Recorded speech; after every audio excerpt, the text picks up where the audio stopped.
नमस्कार मेरे व्यूवर्स। आज हमारे पास एक छोटा सा टॉपिक है, वो है एजुकेशन के ऊपर। तो ज़्यादातर अगर हम गांव के एरियाज़ की बात करें या जो पिछड़े इलाके हैं वहाँ की बात करें तो वहाँ लड़कियों को ज़्यादा पढ़ाया नहीं जाता है।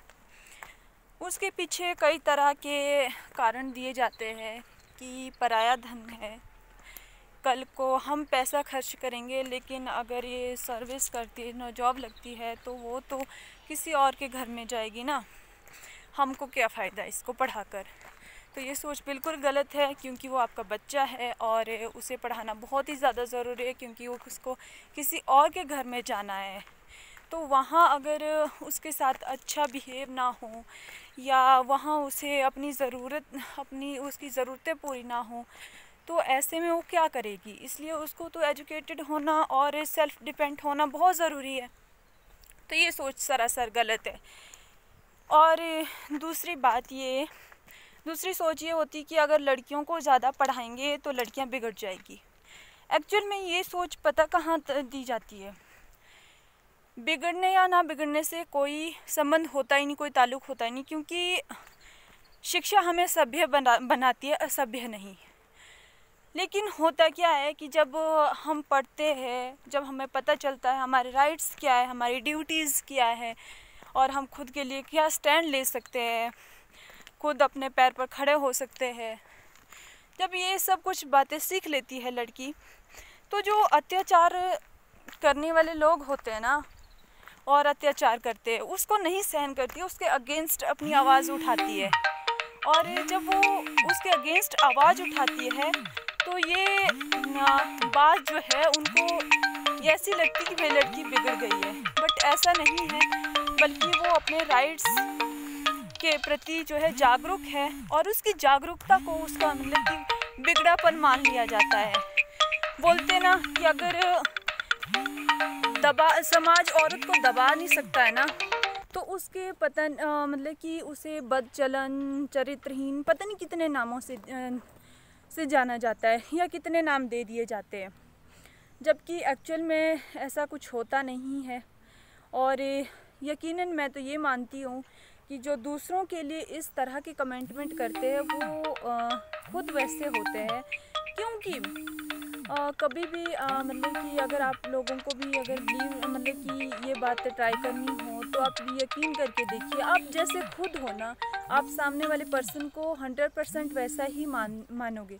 अगर आप शक्की टाइप के इंसान हो तो आप दूसरों पर भी शक करोगे। अगर आप थोड़े फनी टाइप के इंसान हो तो दूसरों के साथ भी वैसे बर्ताव करोगे।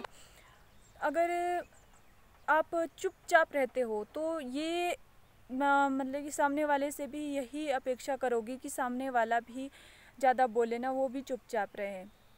तो इसलिए जैसा हम खुद होते हैं वैसा ही हम दूसरों को समझते हैं। और शिक्षा की अगर बात करें तो लड़की का मैं तो मानती हूँ कि लड़की का एजुकेटेड होना बहुत ज़्यादा ज़रूरी है, इवन जेंट्स से भी ज़्यादा ज़रूरी है। बिकॉज़ लड़कों को तो माँ बाप का दिया हुआ सब कुछ मिल जाता है, बट लड़की को सब मतलब कि अपने माँ बाप सारे रिश्ते छोड़कर एक नए घर में जाना होता है। तो वहाँ पर उसके साथ किस तरह का बर्ताव होगा, किस तरह का खान पान, मतलब सब कुछ बदलेगा उसका। तो वहाँ पर वो किस तरह से खुद को मतलब कि एक तरफ से सुरक्षित फील करे, तो इसलिए उसका एजुकेटेड होना बहुत ज़रूरी है। और एजुकेशन जो होती है वो दूसरों की रिस्पेक्ट करना सिखाती है। जो लोग ये मानते हैं कि बहुत ज़्यादा एजुकेटेड है तो वो किसी से बात मतलब कि बहुत कम बात करेंगे, और उनको कुछ लोग तो ऐसे होते हैं ना कि बड़ों से भी तमीज़ से बात नहीं करते, तो छोटों से तो दूर की बात है। और इसका एग्ज़ाम्पल मतलब कि हमारे पड़ोस में ही है। मतलब कि जो हमारे मकान मालिक है, उनके जो बच्चे हैं वो काफ़ी एजुकेटेड है और अच्छा खासा मतलब कि करियर भी है।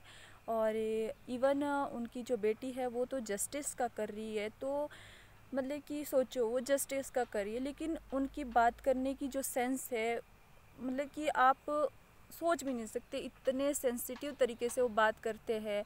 और उनके जो बेटे हैं भैया है, मतलब कि वो भी होटल मैनेजमेंट उन्होंने किया है, तो इतने अच्छे से वो बात करते हैं। और सभी लोग बहुत अच्छे से बात करते हैं, बहुत अच्छी, मतलब कि एक गुड बिहेव जो होता है ना। और मतलब कि पहले मैंने बताया था कि हाँ वैसे सारे आस पड़ोस के लोग बहुत अच्छे हैं, बट अगर हम एजुकेशन से रिलेटेड बात कर रहे हैं तो वो बहुत ज़्यादा एजुकेटेड और बहुत ज़्यादा मतलब कि अच्छे खासे पढ़े लिखे हैं, लेकिन उसके बावजूद मतलब कि वो सही मायने में अगर देखा जाए तो सही मायने में एजुकेटेड है। और अगर हम दूसरे एग्जांपल की बात करें तो जहाँ हमारा पहले रूम था, हम यहाँ पर रेंटेड रूम में रहते हैं, तो जहाँ हमारे पहले रूम्स थे वहाँ पर जो हमारे मकान मालिक थे वो मतलब कि मकान मालिक और आसपास का माहौल भी वहाँ का बिल्कुल अच्छा नहीं था, ना तो किसी का बात करने का तरीका, ना तो मतलब कि कोई सेंस नहीं थी। इवन जो बच्चे 10वीं क्लास के थे वो भी इस तरह से मतलब कि उनमें इस तरह से एटीट्यूड था कि ऐसा लगता था कि पता नहीं कहाँ की क्या, मतलब उतना एटीट्यूड पीएम में भी नहीं होगा जितना उनमें था। तो ये होता है, ये होती है एक एजुकेटेड पर्सन की पहचान, कि मतलब कि आप नहीं दूसरे बंदे को भी ऐसा लगे कि नहीं यार हाँ सामने वाला सच में एजुकेटेड है और सामने वाला हमारे साथ किस तरह से बर्ताव करता है, इससे उसकी एजुकेशन का पता चलता है। चाहे आप 5वीं पास भी हो, लेकिन अगर आपके पास एक गुड बिहेव है, आपको बात करने की सेंस है, आप सबसे अच्छे से बात करते हो और सलीके से बात करते हो, तो यकीनन आप चाहे आपको सर्टिफिकेट 5वीं का मिला हो, लेकिन ना जो सोशल एजुकेशन है आपकी वो बहुत अच्छी है और उसमें आपने पीएचडी कर ली है, तो ये बहुत मायने रखती है। क्योंकि जो हमारी सर्टिफिकेट वाली पढ़ाई है वो सिर्फ हमारी नौकरी में काम आती है, बाकी समाज में वो हमारी पढ़ाई बहुत कम काम आती है। समाज में जो पढ़ाई आती है हमारी काम, वो आता है हमारा बिहेवियर। तो हमेशा अपने बिहेवियर से खुद को एजुकेटेड बनाइए, अपने सर्टिफिकेट से नहीं, क्योंकि आपका सर्टिफिकेट देखने सब लोग नहीं आ सकते हैं। कुछ लोगों को ही पता होगा आपका सर्टिफिकेट, लेकिन सब आपका बिहेवियर से आपकी एजुकेशन का पता लगा सकते हैं। इसलिए अपना बिहेवियर गुड बनाइए और अपने बिहेवियर को अपनी शिक्षा की पहचान बनाइए। Thank you so much.